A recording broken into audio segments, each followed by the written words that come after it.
Depois que surgiu esse Máximo Acústico, começou a surgir o meu nome, né? Douglas Máximo.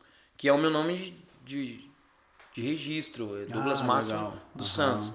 Então muitas pessoas achavam que era nome artístico, mas não é. É unir ali o útil ao agradável. E esse meu amigo foi embora para Curitiba e eu fiquei sozinho. Então a partir daí eu comecei a usar o meu nome completo, Douglas Máximo. E eu gravei disco com o meu nome, eu participei de programas em rede nacional várias vezes, tive publicações nas maiores revistas da cidade. Olha, que bacana. Então o meu nome começou a surgir assim como um dos principais da região, né? E começou aí onde eu comecei um pouco mais para região, onde eu comecei a ampliar aí o meu leque de trabalho, né? Então você chegou num patamar bacana. Cheguei, né? Eu cheguei no. Eu até comentei, né? Agora há pouco. Eu cheguei a 2 passos do paraíso. Na época, o meu paraíso, né? Eu estava a 2 passos de atingir aquilo que eu queria. Eu nunca sonhei em ter um sucesso nacional ou internacional. Eu não almejava isso, até não sei se já não era Deus me contendo pro que ele tinha para mim.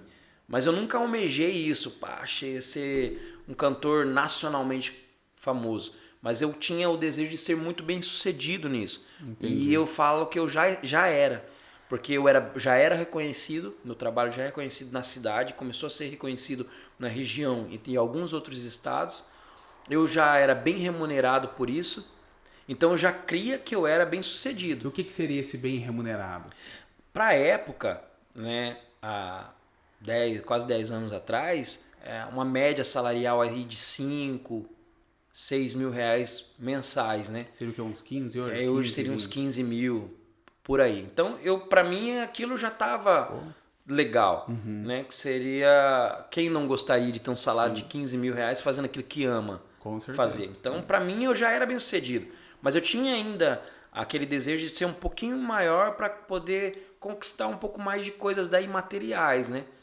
Mas então estava muito próximo de acontecer. Começou a surgir propostas, começou a surgir pessoas mais influentes no mundo da música próximas a mim. Então comecei a ser convidado para shows de rádio, onde vem artistas nacionais e muita gente, né? Então isso começou a tomar uma proporção um pouco maior. Foi onde eu falei, pô, tá chegando onde eu sempre quis estar. E daí o que viesse após isso já era lucro. Entendi. Né? Então tava muito perto disso acontecer. Porque o músico tem aquela fase que é muito difícil, né? Que até a maioria brinca que é a fase do passar fome. Essa fase. E por incrível que pareça, a parte do passar fome foi antes de eu assumir a música como trabalho. Pra mim foi meio que o contrário. A música me tirou da fome, entre aspas. Nunca passei fome, graças a Deus. Só quando criança, né? Mas a música me tirou da situação ruim.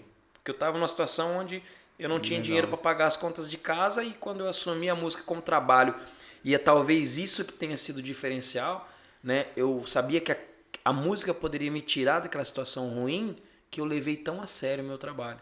Sim, que eu levei como um trabalho realmente, não só como um hobby. E foi por isso, na minha opinião, que eu não tive essa parte de passar a fome no começo ali, né? Foi sim, manteve uma linha e foi ascendente. Você acha que a falta de opção te fez amadurecer e ser um profissional em relação à música nesse momento, então? Eu acredito que sim. E também ter tido consciência muito, muito cedo de que aquilo poderia me proporcionar algo que talvez eu não conseguiria no trabalho, nas coisas que eu aprendi a fazer manualmente, né? Os trabalhos que eu já havia executado, eu vi, assim, de tudo que eu tinha feito até hoje, a música era a única coisa na minha visão que poderia me proporcionar uma vida melhor. E acho que isso que me despertou. Falou, poxa, é aqui que eu tenho que seguir. E daí as pessoas começam a te elogiar, as pessoas começam a reconhecer. Pô, legal, segue essa linha aí mesmo, se dedica. Por que você não faz isso? Você não grava um disco? Por que você não grava um clipe? E foi indo, sabe? As coisas foram acontecendo.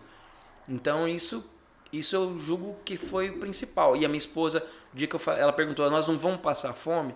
Dificuldade? Eu falei, fome não, dificuldade nós já estamos passando. Era sua primeira esposa? Não. Já era a atual, esposa, a Luciana, né? A primeira esposa é a Luciana. A primeira esposa da banda Contacto, ela já participou. Mas ela não era tão incentivadora assim, digamos. Mas porque eu também... Eu era terrível, cara. Eu não dava motivo nenhum pra ela me incentivar.